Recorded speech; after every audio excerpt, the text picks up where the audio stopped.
Welcome to the show. How we doing today? Along with Vince, I'm Sean. There he is.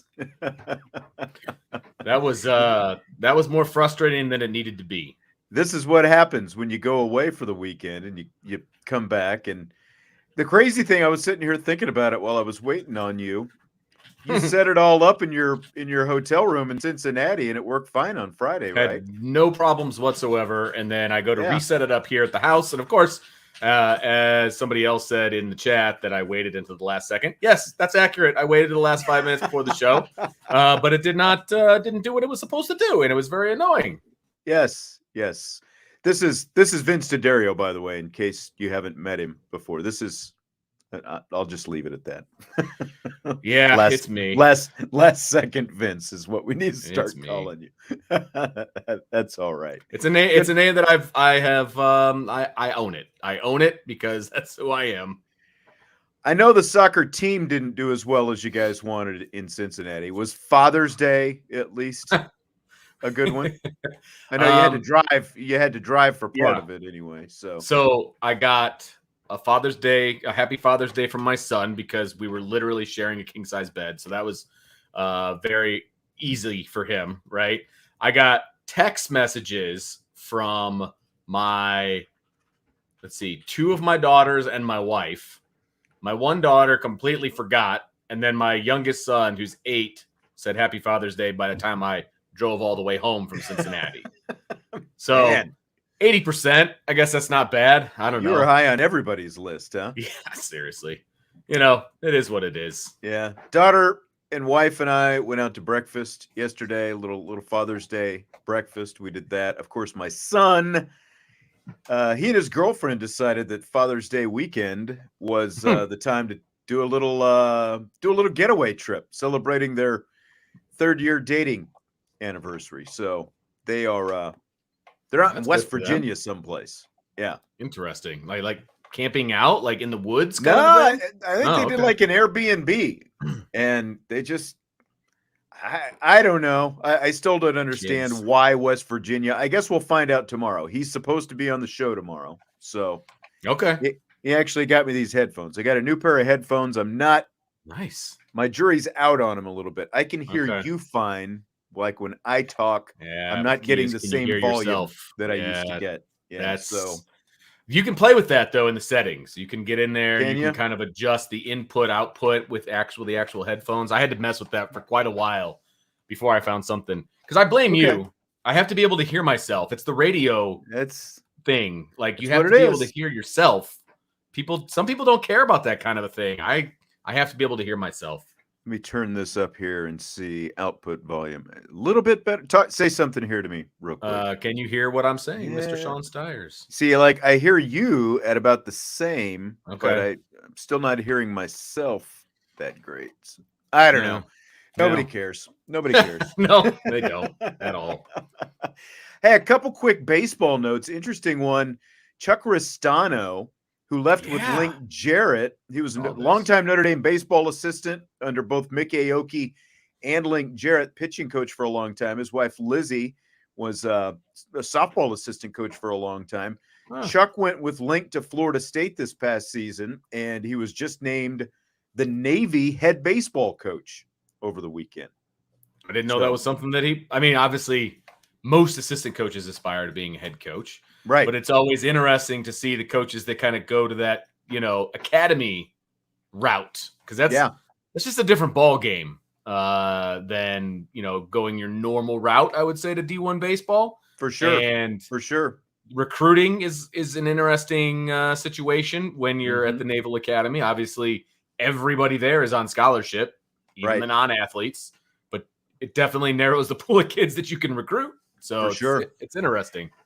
Like this isn't going to happen very often, but the LSU's best pitcher, his last name is Skeens. I can't think of his first name. Okay, with the He stash. actually, he came from Air Force. He transferred from Air Force. And, it doesn't happen very often, obviously, but he's probably going to be the number one pick in the draft, here. How did he get out of his, because when you start, you sign up for X amount of years after you graduate. And we had the Navy guy on a few weeks ago, and I'm sure it's obviously the same because it's an academy. Sure. Saying, I think, like, once you get like your second year or something like that, you have the option where you can just opt out, kind of thing. So that Alohi Gilman comes to mind. What he did. Yeah, exactly. Alohi obviously transferred. So yeah. So congratulations to Chuck. I just kind of thought that came out of the blue. You leave, and after they had been here for so long and went to Florida State, but the head coach now at the Naval Academy. That's awesome. So really interesting place.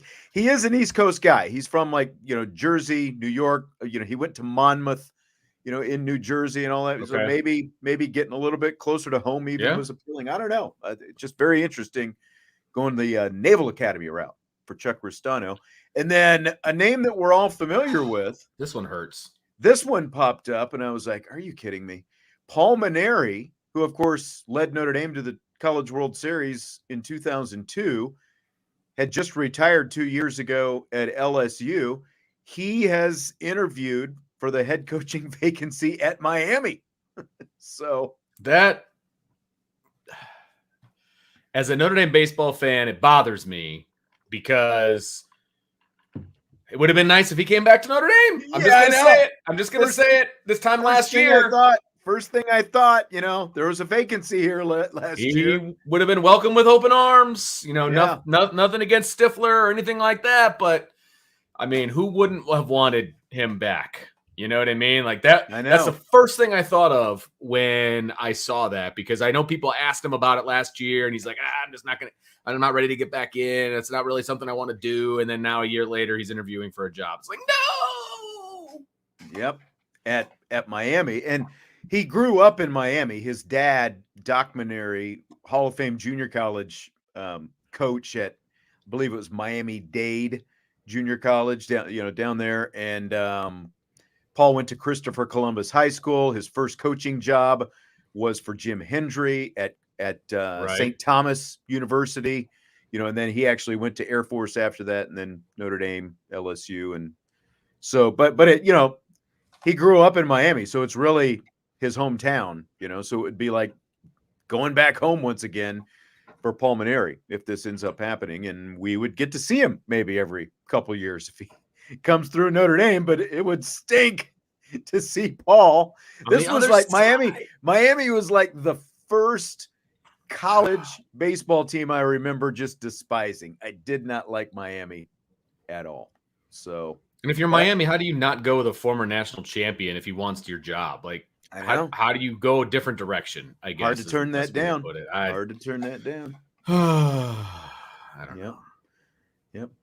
Yeah, Derek says a lot can change when you're sitting at a home unemployed. I mean, he got out because he's been unemployed for a while. Well, he had neck surgery, and that's, he was having a really hard time with it, and just, decided to get out. And I know he's feeling better now, and again, there was at least some, feigning interest in the Notre Dame job last year. It just didn't work out. If he's getting back in coaching, this is where I think we all would love to have seen him. Absolutely. Come to.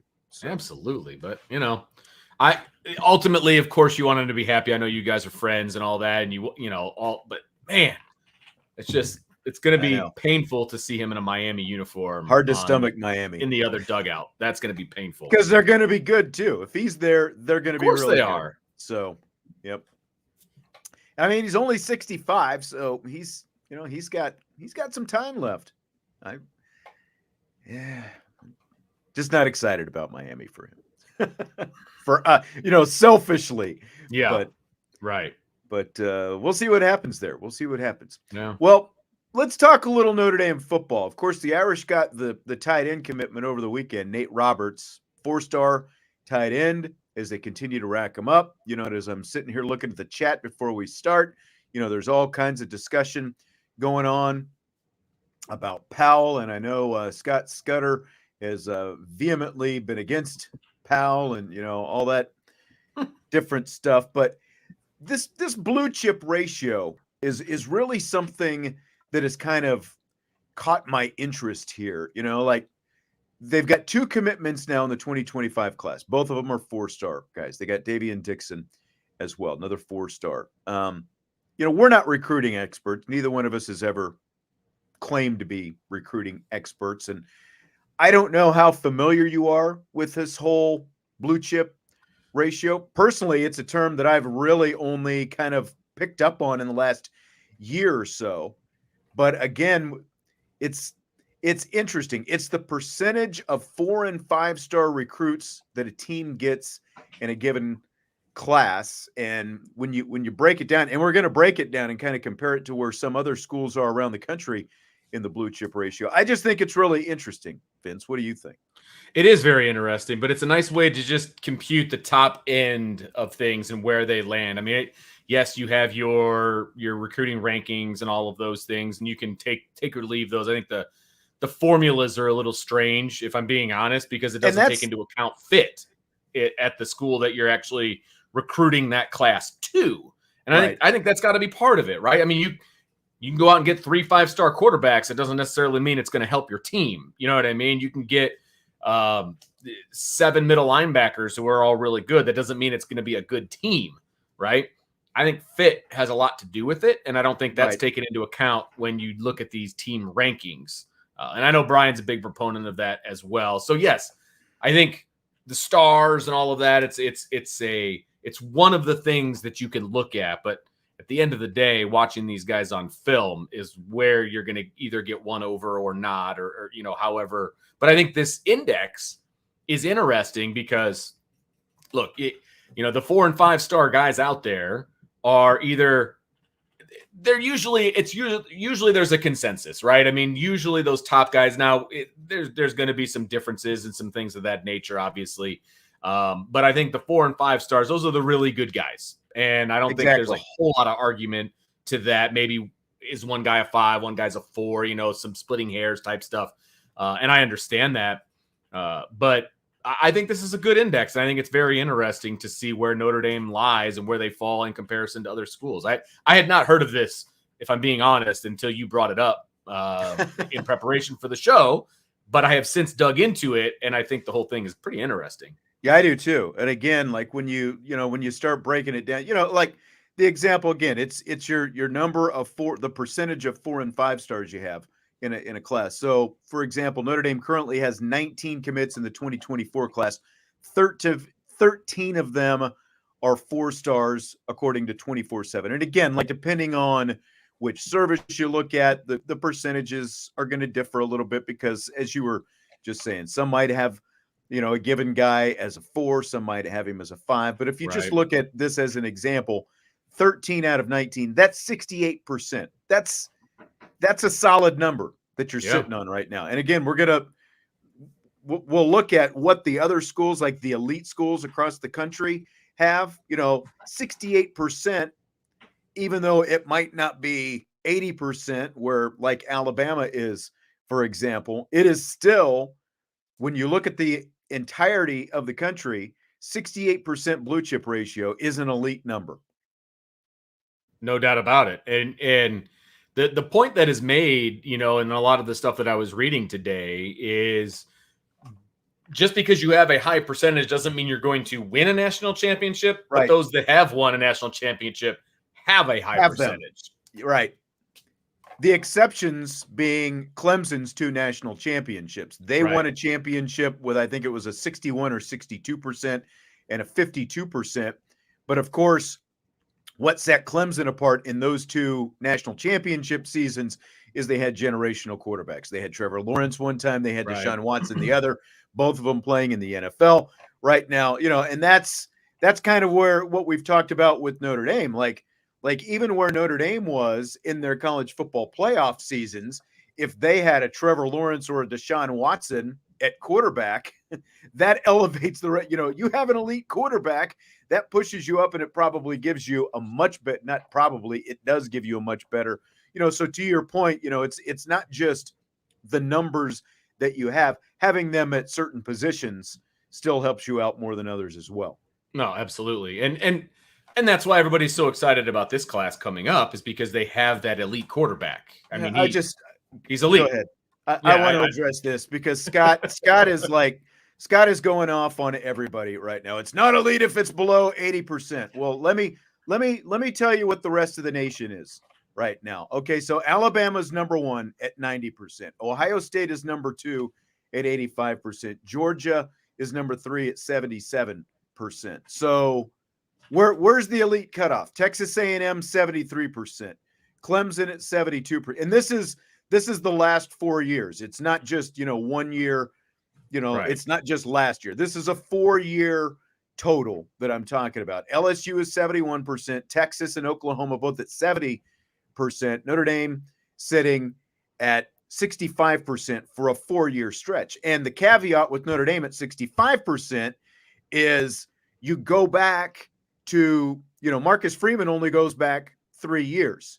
And since Marcus Freeman is when the number has gotten into the 60s, because pre-Marcus Freeman, it was sitting in the 50s consistently. But, again, then you look after Notre Dame, Florida, Michigan, Penn State, Miami, Auburn, USC just moved up to 52%. So where's the differentiator between what is elite and what's not? I mean, is it only Alabama, Georgia, and Ohio State sitting up there in the 80s or 90s? I would contend. And really, again, this blue chip ratio, Bud Elliott is the guy who came up with it 10 years ago, I believe it was. He's saying that this group of teams that I just rattled off there and the percentages, they're legitimately the only teams that have a chance to win a national championship because they fall into this blue chip ratio. So even if you're not at 70%, if you're in the top 15, and what he's saying is, you've got to have this he's written articles the last couple of years on it. If you're not in this group, you don't have a chance to win a national championship. Like TCU went to the college football playoff last year. Cincinnati the year before that. They were nowhere near, this upper echelon and blue chip ratio. They're basically one-offs. You can get to the playoff just like Notre Dame did 2 times, but Notre Dame was sitting in the 50s at that point. You can get to the playoff, but to actually have a chance to win it, you have to be among the elite. So, would you consider Notre Dame's, hedging sitting just below 70%? Do you consider it elite, or do you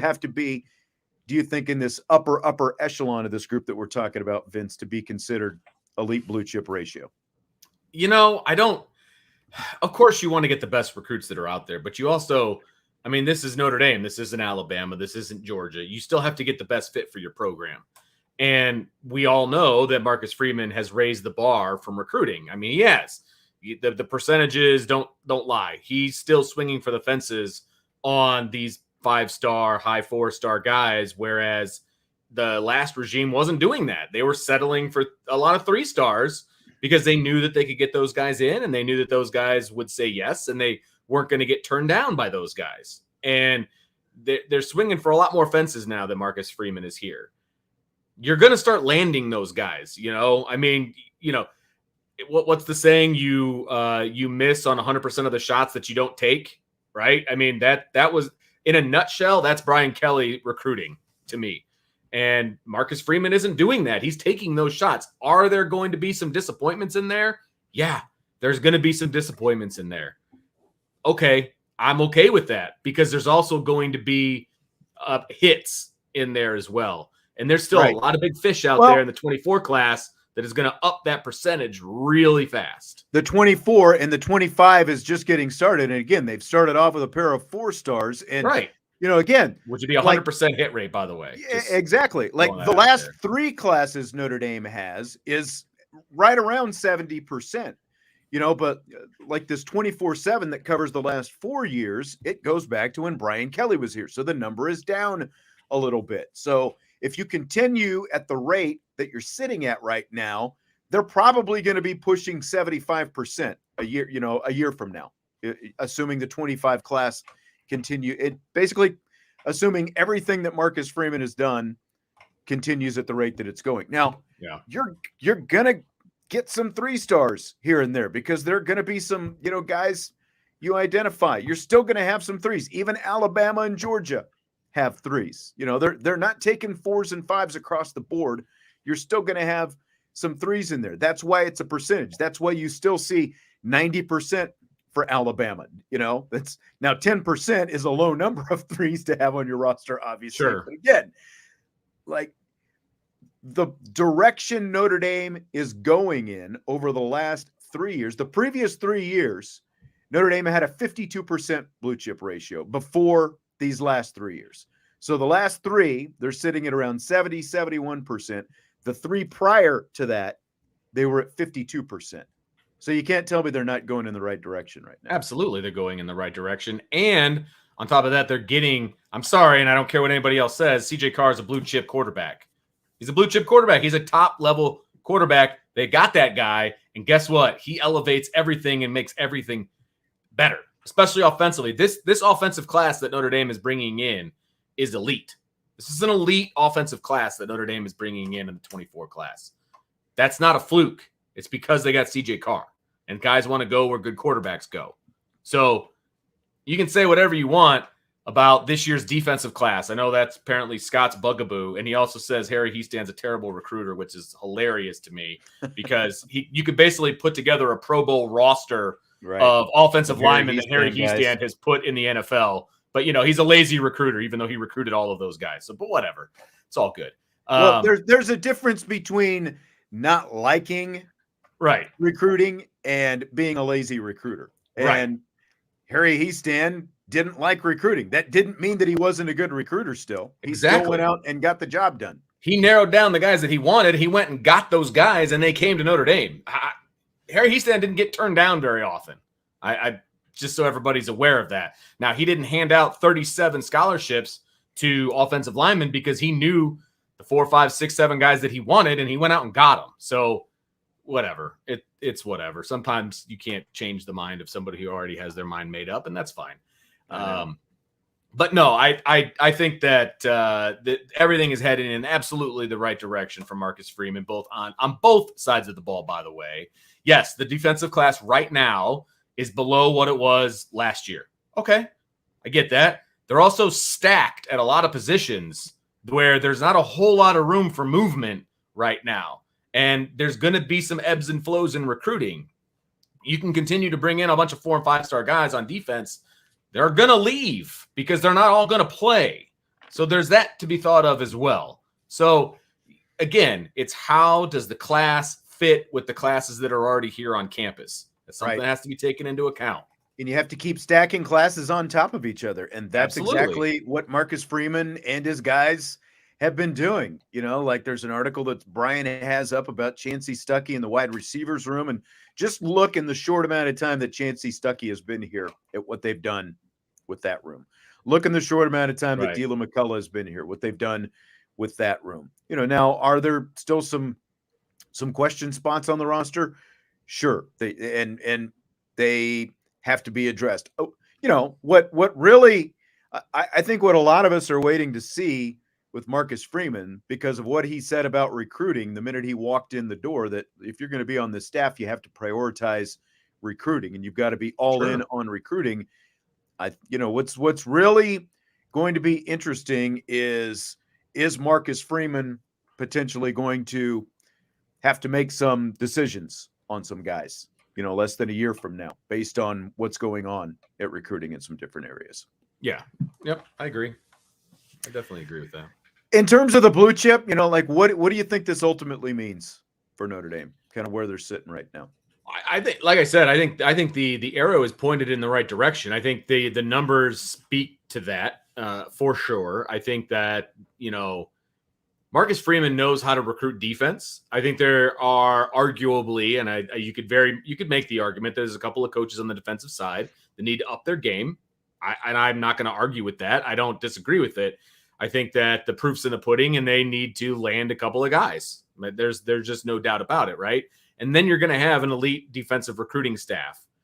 Right now, your offensive recruiting staff is doing great. Like they're hitting the ball out of the park continuously, and in the 25 class as well. the two guys that they've gotten so far, right? So you got one on offense and you got one on defense, I believe. And so I think things are headed in the right direction. I think you're going to see that percentage go up because you're talking about 4 and 5 star guys. Now, is Notre Dame going to haul in a bunch of 5-star guys? That's not realistic. That's just not realistic. Could they, bring in a couple every year? Yeah. You're going to see the difference between Brian Kelly recruiting and Marcus Freeman recruiting is the 3s and the 4s. That's the difference to me. Yeah. The amount of 3 stars that Brian Kelly was bringing in, those are now 4 stars with Marcus Freeman. Consistent. And the amount of 4 stars you were bringing in with Brian Kelly are now 3 stars for Freeman. Those numbers have shifted. Those numbers have flipped. And that's only going to help that percentage that we're talking about because 4s and 5s are considered that blue chip percentage. Exactly.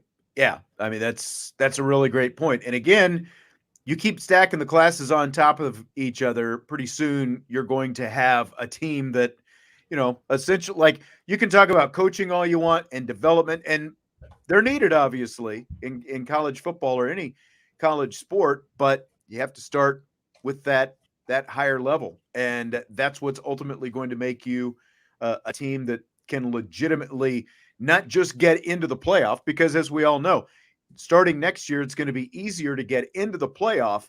But right now, are you advancing in the playoff? Do you have a legitimate chance to win a national championship? Now, here's an interesting one. USMA 87. Biggest shift in recruiting will happen if they win big games, including playoff game / national championship. What do you think about that? Oh, he's absolutely right. I mean, right now the knock on Notre Dame is they can't win big games. I mean, or consistently win big games. And I don't disagree with that. And when you start doing that, and again, in this particular season, we put the blinders on. We're just looking at the 23 season. There's a lot of opportunities to make a lot of good waves with this schedule, right? You've got 3 games in prime time that everybody's going to be watching, right? Ohio State, Clemson. You're going to see Notre Dame front and center right then and there. Here we are. This is what we're going to do. Ohio State, Clemson, and help me out here. What's the third one? Why was my brain Clemson, Ohio State, USC? USC. I forget about them on purpose, I guess. It's only the one they play every year. Yeah, I know, right? So they're going to have ample opportunity to show what they can do in prime time to everybody, right? You're going to have ample opportunity. So if Notre Dame goes out and wins, they make the playoff, they do all these things, the hype surrounding this team is going to be real. And that is only going to help you in recruiting. Notre Dame has recruited this way without winning big games. See, and I guess that's, like, does winning playoff games help? I'm sure it helps a little bit, but, the way Marcus Freeman, the way he has recruited, and even like you go back before Marcus Freeman, I think you can argue that just being in the playoff helps your recruiting. Like when you look at where they are right now, 2020 was obviously the last time they made the playoff. And so now you're talking about 4 going into the 5th recruiting cycle since then. And again, just look at the numbers that we've talked about. There's been a huge uptick in recruiting since then. So I think, and then you have, of course, the complete aberration of after the bottom fell out in 2016, recruiting got better right after that as well. So what does that say? It's like, sometimes you just never, I think having better staff and prioritizing the right things and forging, I think we found nothing else out. The difference between one head coach and the last head coach is the way he goes about the relationships early in the process. I don't think that can be discounted at all, with the head coach jumping in there and developing the relationships early in the process. Cannot be discounted at all. 100% agree. I mean, you have a good foundation with Marcus Freeman and the staff that he's putting together. Are there still a few holes in the staff, maybe from a recruiting standpoint? Okay, again, I'm not going to argue that until we see a little bit more production, okay? But he's building a great foundation. If you add winning to that, are you kidding me? All Brian Kelly had was winning, and consistent winning, but not winning the big games. That's what he had, and he would get to the playoff or whatever, and then that would give a boon to recruiting and that whole thing, and that's fine. But now Marcus Freeman already has that foundation, and then you add winning to that. Good luck to anybody else. Good luck to anybody else recruiting against Notre Dame if that's the case, because Marcus Freeman has a ton going for him right now. And then you add, hey, by the way, we were in the playoff last year. You know, we were in the national championship game or whatever the case may be. He's going to be unstoppable on the recruiting trail. Yes, there are still going to be guys that he can't recruit. Welcome to being a Notre Dame fan. And if you have a problem with that, get over it or find a new team to root for. Find a new team. Yeah. I mean, Quinn makes a good point. He said Texas hasn't won big games. Like when you talk about the recruiting aspect, and it's very fair. And like USC hasn't won big games either. And all of a sudden, a coach, Lincoln Riley, they crept in there. Last year, they weren't above 50% in the blue chip ratio. They weren't in the top 16. They crept in there this year at 52%.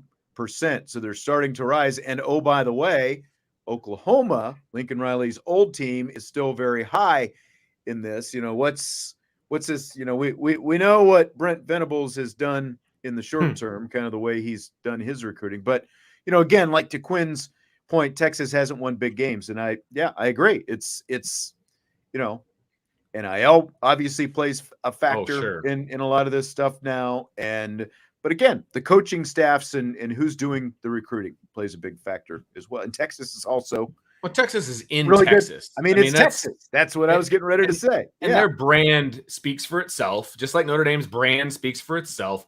But they're literally in the middle of a hotbed of recruiting for the entire country in the state of Texas. I mean, they will always have that going for them, right?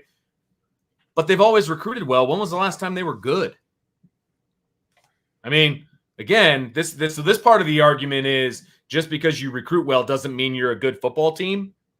That's Texas. Now, I know there's some people's darling for this year and all this, and they got the Manning kid and they got Ewers and blah, blah, blah, blah, blah. Well, let's see if that actually translates to winning. It might, but they've had good recruiting classes, if I'm not mistaken. Again, I am not posing as a recruiting expert, but they've always been able to pull in recruits at Texas. They're Texas. They're in the state of Texas, a talent-rich state. The last time that they were any kind of national powerhouse was when Vince Young was the quarterback. Right. It's a long time ago. It's why everyone keeps wanting to say Texas is back because you know, they see them, they know they're getting talent, but it just hasn't been that well coached. So absolutely. Right. So we'll see what happens. I mean, Stark is a good coach, and we'll see what happens down there. Maybe this is the year that they can compete, but I'm not holding my breath. Yeah.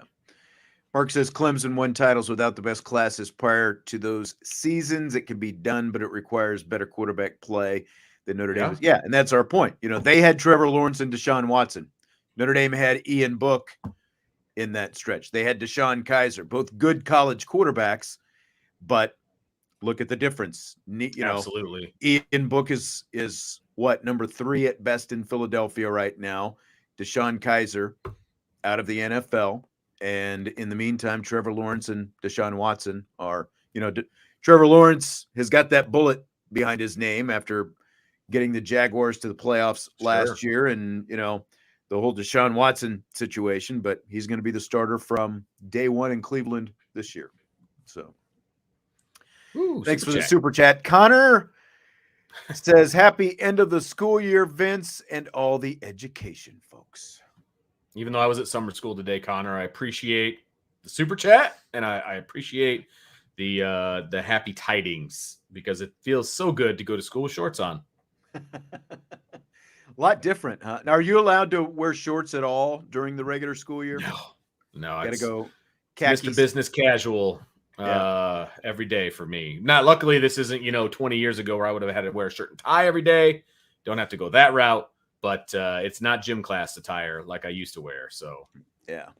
Well, I guess here's my question, because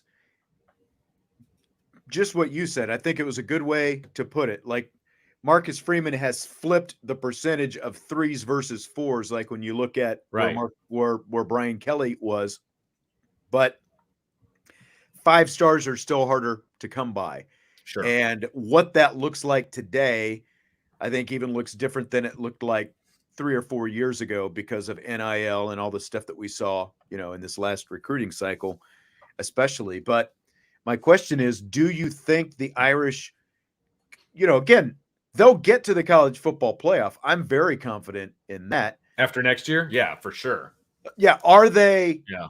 Are they truly a national championship contender, though? Can they win national championships if they're not getting the elite of the elite? The 5-star guys, and especially getting a 5-star quarterback. Sure. And CJ Carr is on that. He'd be a 5-star if he wasn't committed to Notre Dame. Probably let's be so. honest. Yeah, like if he were still out there free agent right now and hadn't committed yet to Notre Dame, he probably would be a 5-star. Yeah, right. Exactly. But the bigger question, can they truly compete for the national championships if they're not able to land more 5 stars, do you think? Yes, they can, because but they still need to knock quarterback recruiting out of the park. I'm less concerned about 5 stars at other positions than I am at quarterback. Yeah. You have to have the quarterback. And that's really what it all comes down to. Somebody in the chat earlier said it, and I completely agree. Notre Dame's had the talent to win a national championship. They just haven't had the quarterback play. Yeah. And that's a fact. You put Trevor Lawrence on 2020 Notre Dame. Yeah. 2018 Notre Dame. You flip the you flip the quarterbacks. Oh my gosh. You flip the quarterbacks. You flip the quarterbacks in the Notre Dame Clemson playoff game. Clemson's not in the playoff with Ian Book. Oh, not a chance. Maybe. I mean, they had their schedule wasn't as hard as Notre Dame. So I mean, there's that. But if you just flip the quarterbacks, it was 2018, right? When they faced each other in the Final Four, right? Yeah. And it was neck and neck until Julian Love went out, and then Trevor Lawrence made plays because Trevor Lawrence is Trevor Lawrence. If you flip the quarterbacks in that game, it is a blowout. Notre Dame blows out Clemson in that game. No question in my mind. It's all about quarterback play. And Ian Book was never good enough to get you over the hump in the big games. He's a good, solid college quarterback. There's nothing wrong with that. And he overachieved from his recruiting ranking, right? He was a 3-star, I believe, coming out of the West Coast. Nobody really knew who he was, whatever. He overachieved. Notre Dame's all-time winningest quarterback because they won the games they were supposed to win. Check mark to Brian Kelly. Good job. But they couldn't win the big games because Ian Book couldn't win those big games. He didn't have it up here. He had plenty right here. He didn't have it up here to win those big games. Trevor Lawrence did. That's why Trevor Lawrence is the foundation of a football NFL team. And Ian Book's already on his second team, has had one NFL start. It was embarrassing, and now he's a third stringer who doesn't dress. And it's nothing against Ian Book. I would love to be a clipboard holding quarterback in the NFL. No, it's all facts. It's all where he is right now. The best that he can hope for is to be a number 2 and get another opportunity at some point.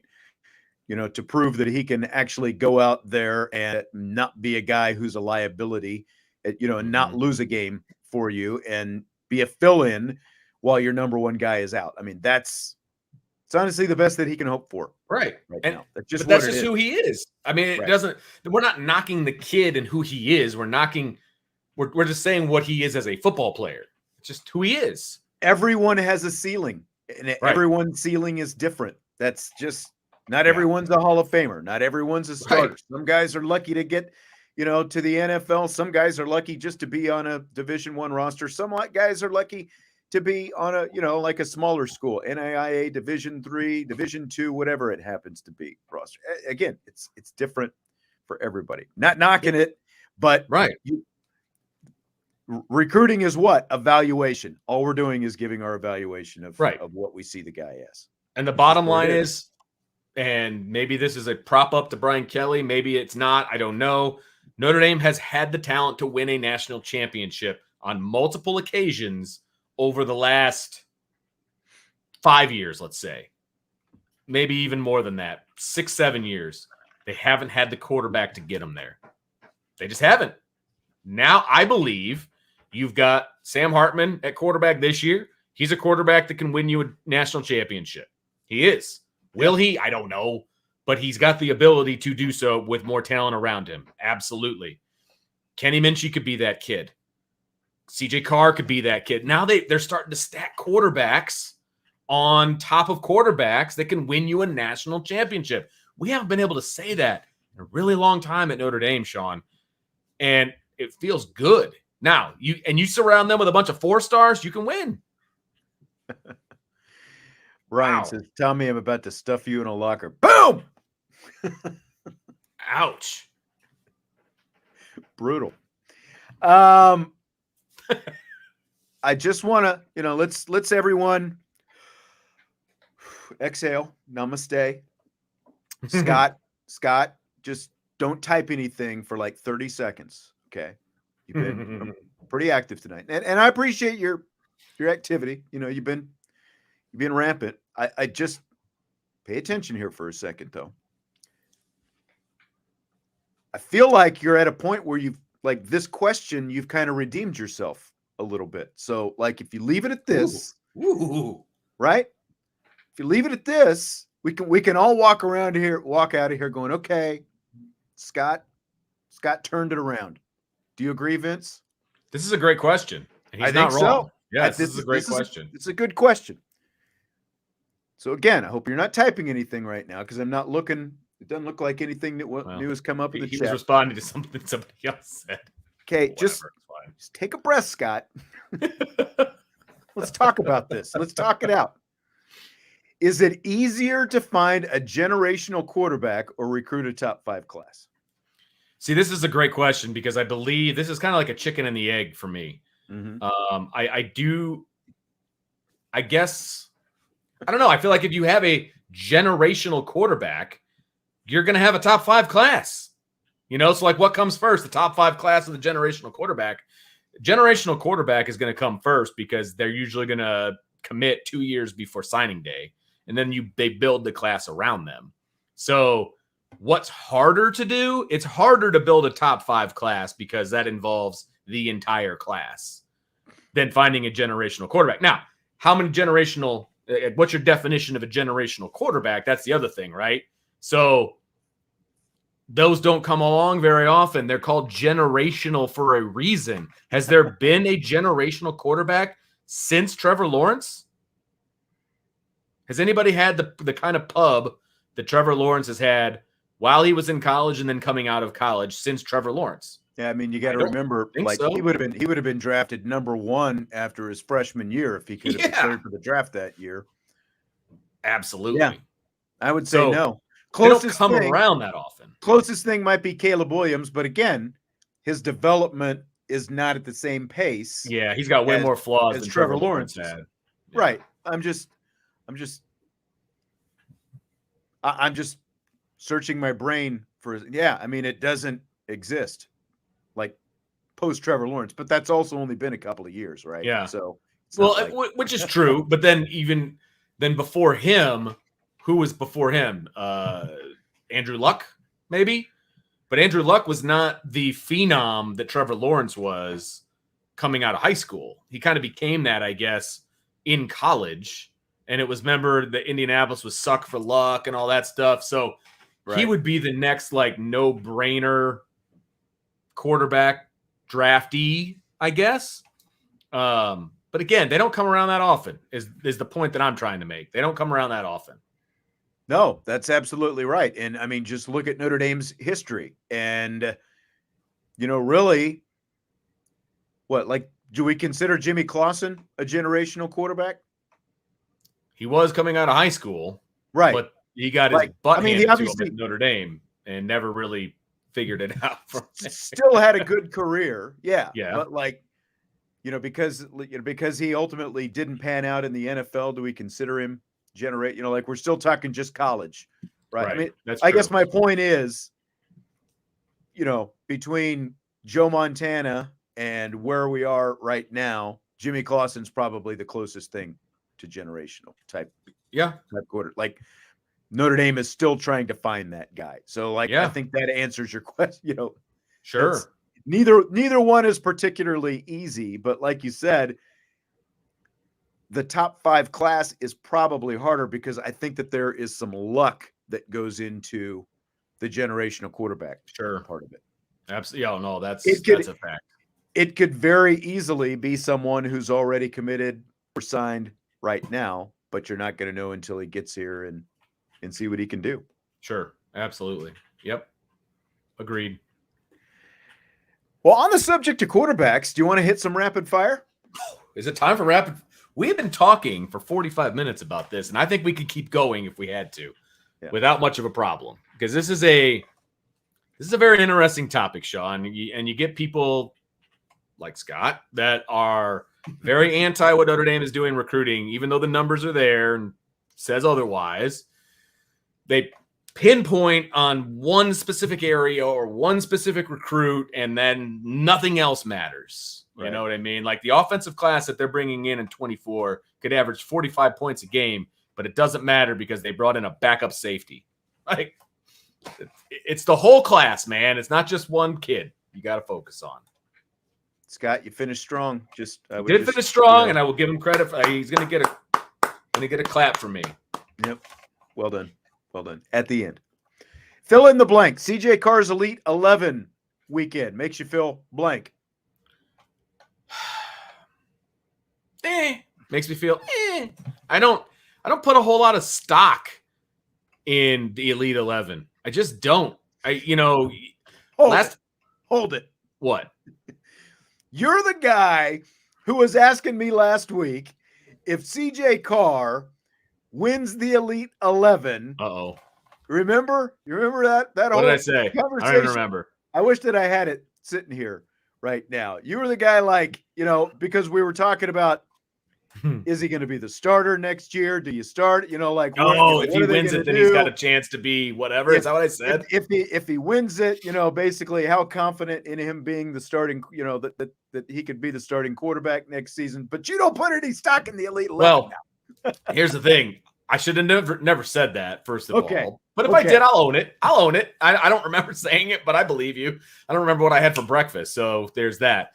But the Elite 11 it's a cool event, and I get the prestige of being invited to it and the prestige of winning the regional and going on to the national version and all of that. At the end of the day, and I do remember saying something along these lines at one point or another, at the end of the day, it's guys in shorts and T-shirts throwing the ball around with no offensive line or defensive line. That part, for me, doesn't tell the whole tale. Now, you're also competing against arguably the best of the best. And so how you fare in the same things that they're doing is again, it is a measurable. It is something that you can take into account, right? I believe he ended up in the top half, third, fourth, fifth, something along those lines. Like, depending on whose evaluation you look at, he's like 3, 4, 5-ish, right around there. Pretty much what I anticipated, because he doesn't have the hype of some of these other guys that are going into it, and I know that plays a role in it. Okay. I mean, it is what it is. Again, it's immeasurable. It's not the be-all, end-all. So, yes, it's cool. And USMA, Drew Pine looked awesome at the Elite 11. Well, so, if there you go. If that's going to tell you anything. I think the biggest takeaway, again, we weren't there, so we didn't get to, see him in action. But again, like when you look at all these different evaluators were there, the things that stood out about Carr, the mechanics. They really liked his mechanics. He wasn't necessarily spectacular day one. They felt like, he redeemed himself day two, really consistent with his throws, the mechanics that he has, and, like they weren't talking about, like a bomber arm or anything, but at the same time, a guy who can stretch it downfield a little bit. All the things you want to hear. And when you're looking at, as you were saying, comparing him against his peers, guys in the same class, how much it matters? Probably not much. But I think the biggest takeaway is he wasn't a guy who like all of a sudden like, oh, he went to the Elite 11 and he's sitting at the bottom, of any of these evaluations. He's in the, like the upper fourth of this thing, upper third, upper fourth. And it sounded like it was just, really solid, but just like you were talking about, what's ultimately going to matter is how he's able to perform when things are live, when he gets here. But I think it's still something that we can feel good about with him. He went to, it's like the Top Gun camp of, college football quarterbacks. The best of the best were there, and he performed, right up there with the top of them. He didn't go below the hard deck, so That's always a bonus. That's right. Mr. 2.0, also true or false since Dane Christ. So I think, are we talking about the generational argument? Like, is that, what that goes back to since Dane Christ? Yeah. Like, I mean, again, you can talk about what their ratings are coming out of high school, but you still have to, you have to base it on how they perform. Dane was a solid college quarterback, but obviously did not perform like an elite college quarterback once he got here. Right. And then he went to your alma mater and didn't do much better. So right. Exactly. And that's where you would have expected him, like, if it was going to happen, sure, he would have had a better chance there.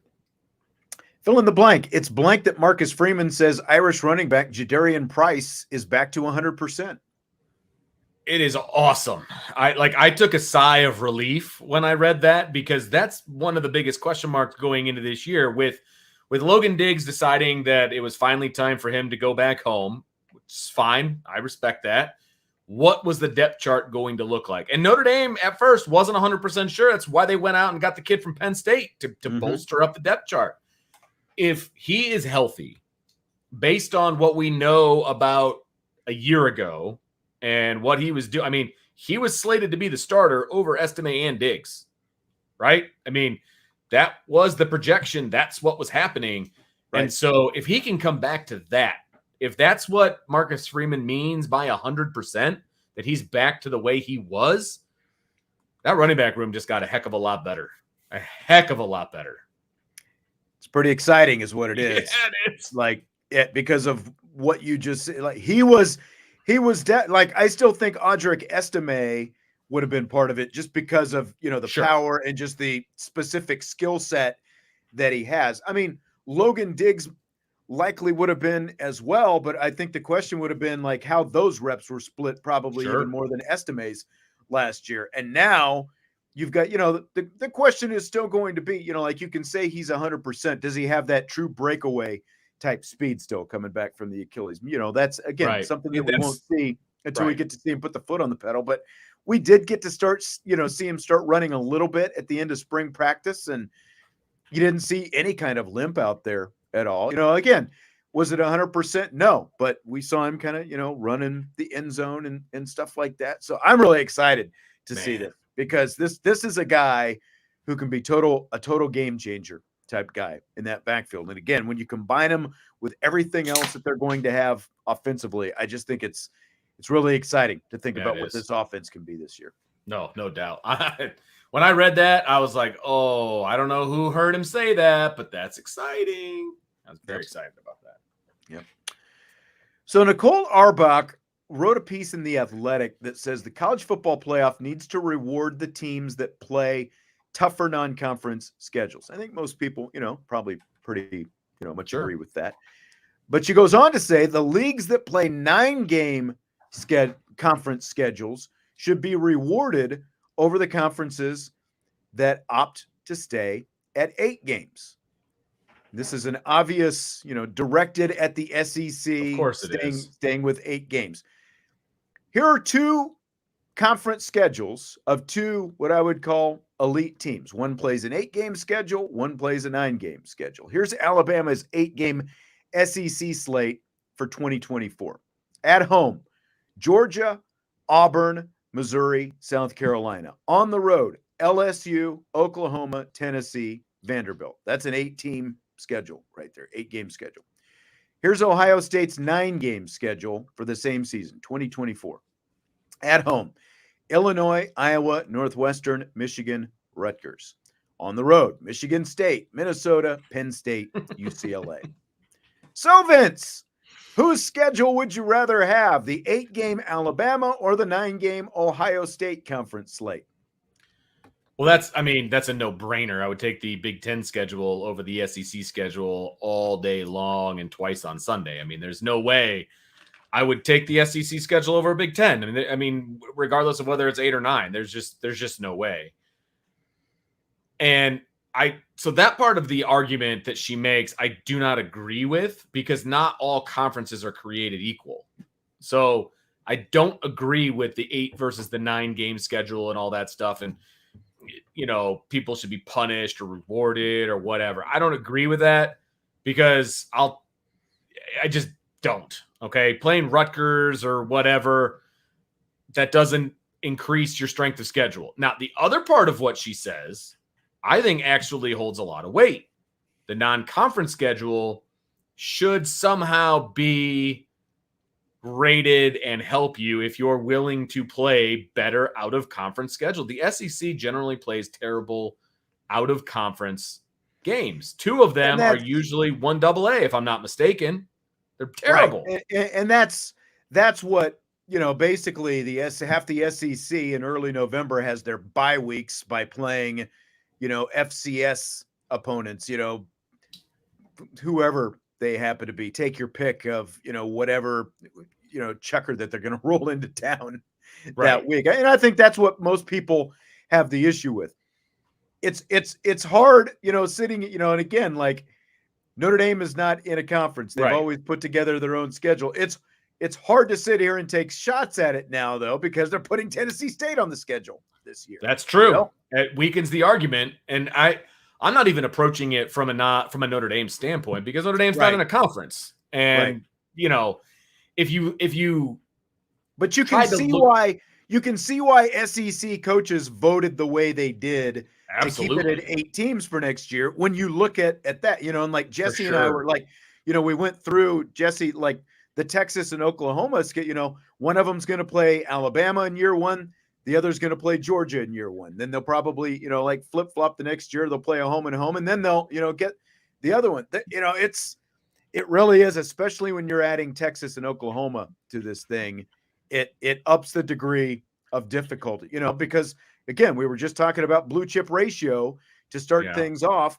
Alabama, Georgia, Texas, Oklahoma, Auburn, they're all sitting there. I think it was like 13 or no, 11 of the top 15 were a combined Big Ten, or SEC, most of them coming from the SEC, so it's like, as a coach in the SEC, why would you want to play a 9-game schedule? So let me ask you this, Sean. Let's put a Notre Dame spin on it. Okay. Notre Dame basically plays 9 conference games a year. Okay. And here's what I determine as a conference game. And I see where you're going. It's the ACC schedule, obviously, right? 5 plus Navy, USC, and Stanford. Right. I mean, those are the teams they play every year, right? The ACC plus those teams, right? So they have 3 non-conference games. So Notre Dame's 3 non-conference games this year, I'm using air quotes, Tennessee State, Central Michigan, and Ohio State. Right. If Notre Dame was a Big Ten team, for example, and those were your 3, I know Ohio State's in the Big Ten. I get that. I'm just saying, if Notre Dame was in a conference and those are your 3 non-conference games, how would you rate that non-conference schedule? Like in comparison to what SEC? Yeah, in comparison to like a Big Ten team or an SEC team or whatever. Like, how would you say Notre Dame is going about their non-conference schedule this year, having Tennessee State, Ohio State, and Central Michigan as their non-conference? I mean, it's better than, most of these schools that we're talking about. Now, LSU is going to play, was it USC or is it UCLA that they're going to play? It's UCLA. UCLA. So like Notre Dame, their scheduling philosophy, the way they have to do it, again, this goes back to the fact that they're not in a conference. So they're always going to try to go out and add an Ohio State, a Texas A&M next year, a Wisconsin a couple of years ago, Alabama in a few years.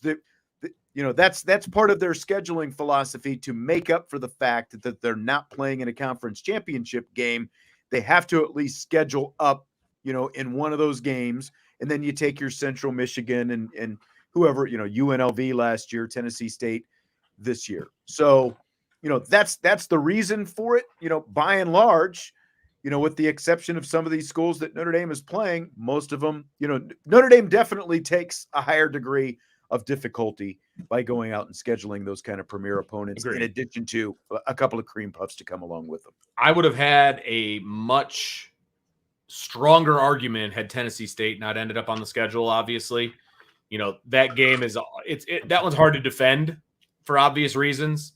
Normally, in every other year besides this year coming up, they've played obviously 3 either Power 5 or Group of 5 teams in their quote unquote non-conference schedule, right?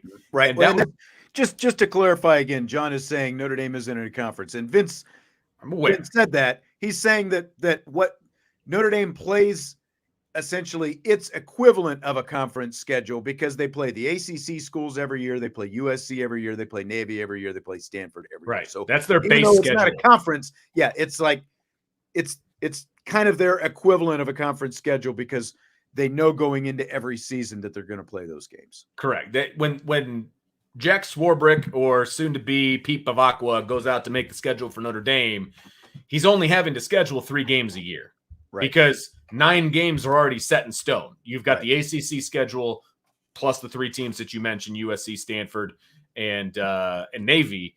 You only have to go out and find 3 games. It's the same thing that a conference, a team in a conference has to do. They have to just go out and schedule a non-conference schedule, 3 games usually, or 4 if you're in the Big Ten. That's all they got to do. Normally, before Tennessee State came along, Notre Dame had an argument that they had the best non-conference schedule out there, or one of them, year in and year out. They can still make the argument that it's not a cream puff out of conference schedule, and they could, they should get credit for doing that, in my opinion.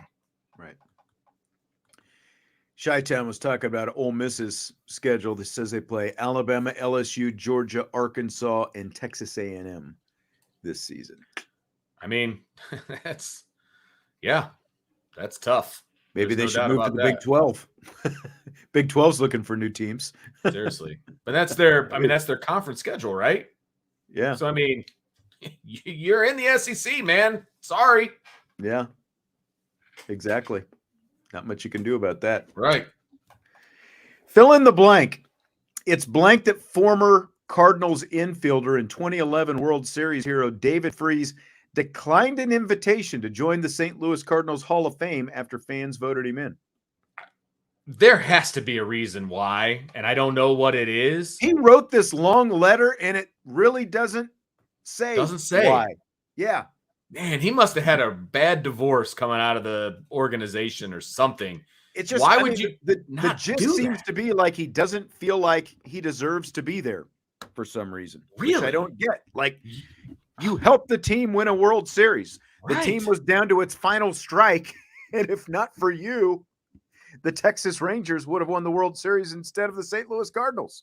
I mean, it's a great honor to be voted into the Hall of Fame of the team that you played for. I don't understand why you would shirk that honor. That doesn't make a whole lot of sense to me. I don't know if he's in counseling and they counseled him not to do it. It doesn't make any sense to me why he wouldn't do that. It's baffling to me. That's what I'm using to fill in the blank. It's baffling that he would refuse that honor.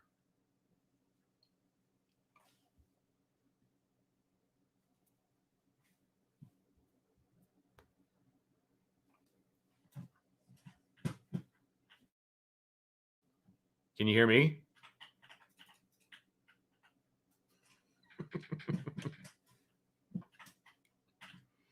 Well, we lost Sean for a moment. I don't know if it was me or if it was him. I don't know. Can you guys let me know if you can hear me? Hopefully you can. But I could not hear Sean, and I don't know if anybody else could either. So it looks like he's going to do the get out and get back in situation. And we will continue with rapid fire. But I don't know why. I mean, I guess I just don't understand. Mr. 2.0 says, I'm a Cardinal fan, and for a regional Hall of Fame, he definitely deserves it. And John says he's being disrespectful to the fans. I definitely don't disagree with that. Fans voted you in. You should respect that and take it for what it's worth and take it and go. I don't understand why he wouldn't do that. I don't know. DJ Armageddon, you and I are about on the same wavelength here. He says he obviously had a falling out with the organization at some point. That's what I felt like too. Like maybe he didn't have a good leaving situation or whatever. Felt like there must have been a falling out. I don't know. But it just seems odd to me that he would do that. I don't know. It just can you hear me okay? I can hear you perfectly. All right. These newfangled headphones my son bought me appear to be the culprit of this whole thing. So, yeah, there's been nothing reported about a falling out with the organization. It doesn't seem to be that. It's like he feels like apparently he doesn't deserve to be there for some reason. You know, he grew up in St. Louis. He was a hometown boy, helped the hometown team win. Yeah. It is just very odd, I think, to see a guy, you know, have the kind of, you know, it was not a Hall of Fame, you know, it was not a Major League Baseball Hall of Fame career, but I think he's definitely worthy of being in the St. Louis Cardinals Hall of Fame. He was important to that organization. You know, like they don't win a World Series without him, period. Yeah, exactly. You know, it's very odd. Yeah. Very odd. So umpires at the College World Series have been issuing unsportsmanlike sportsmanship warnings to players. One happened last night when a Florida batter was hit by a pitch. He glared at the pitcher who hit him. Do you buy or sell sportsmanship warnings? It's ridiculous. I don't like it. I realize this is collegiate athletics. It's supposed to be learning and all. Well, okay, fine. I wouldn't support it at the high school level, and I wouldn't support it at the college level. I'm sorry. If you're going to be disrespectful and you do something that's disrespectful to the game, then you get thrown out of the game. And that's how it works in baseball. It feels like a slap on the wrist. Oh, don't do that now. Don't you glare at the pitcher. That's not okay. Like that. Come on, man. Like, no, I don't like it. I'm sorry. It feels very YMCA-ish to me. See, like, do you get these in college basketball? Right. No. Thank you. Do you get these in football? No. But for some reason in baseball, we need this. And you know, again, I was watching the game when this happened. The guy got hit by a pitch. It was the second sportsmanship warning they had issued. And there was one earlier where, like a pitcher, got excited because he, struck somebody out or got it out. And so he said some stuff and they gave him a warning. Like, what are we doing here? We're legislating, we're legislating rules to take emotion out of these games. I don't get it. This just, it seems very high school or little league to me to be doing this. Even more little league than high school, right? These are adult. Yeah. Like these are adult men who are playing these games. They're all in their, like late teens, early 20s. Everyone wants to hold them to different standards when they do, different stuff off the field. And we don't want them to get excited because they got a big out or, these are the biggest games of their careers. I think it's idiotic to me. I have no problem with the home plate umpire or an umpire or whatever, like warning a bench if they're chirping too much in a negative way. That's part of the game. You can warn them for that, and then you throw them out if they continue to do it or whatever. There are warnings already built into baseball. You can warn them for stuff. If there's too many hit by pitches, you warn the pitcher, you warn the bench, that kind of a thing. That's a thing, and I'm okay with that. But the whole sportsman, like calling it a sportsmanship warning, like, are they not supposed to celebrate when they hit a home run in the college freaking World Series? Well, there's another thing. There was a game over the weekend, again, at the College World Series. Guy hits a home run. It wasn't out of the park yet. It was like a towering shot to right field. And he kind of stood there for a couple of seconds. Yeah. And, was watching it. Where it was going to go. I know exactly which one you're talking about. And did you see the umpire told him run? Yeah. Yeah. What's it your business if he's running? You know what? I will say I don't mind. But you're the umpire. There's no rule. There's no rule against the guy standing and admiring whatever he does. I agree. Plate. If the coach wants to tell him to run, that's one thing. The umpire needs to sit there, shut up, call balls and strikes and outs, and that is it. That is it. I honestly didn't have a problem with somebody. Hey, get going. Like I don't. But don't stop the game and give him a warning. Like I don't have a problem with him being like, you know what, get the fuck out, get the stink out of here or whatever. Sorry, excuse me. Get out of here. Go do your thing. Start running. That's a sportsmanship warning. Yeah, I know, right? My bad. But I don't. I didn't see that as much of a deal, but like, don't stop the game and give him a sportsmanship warning for watching his baseball fly through the air. Like that would be over the line for me. But I don't have a problem with, okay, just get go, because in my opinion, the umpire is trying to prevent an issue down the road of retaliation. Because if I'm the pitcher and I see him doing that, I'm gonna bean him next time he comes up. Because that's how baseball works. Yeah, but then you're going to get a sportsmanship warning, and then you're going to get kicked out. Right. See, and that's once you get one of these warnings, then the next time something happens, that's, like ejection, basically. Right. So, right. I think it's a little bit. I think it's a little bit too far. Let them, as I've always said before, coach your own team, and as long as you're not directing whatever at somebody on the other team, it's all fair game. As long as I'm not standing there, yelling or, whatever, if I'm getting excited, if I'm not, because sometimes it turns into, like barking at the other dugout and all that kind of stuff. I agree with what you're saying, like if you're directing stuff, like at, from your dugout at the other team and it's crossing lines, I've got no problem with that.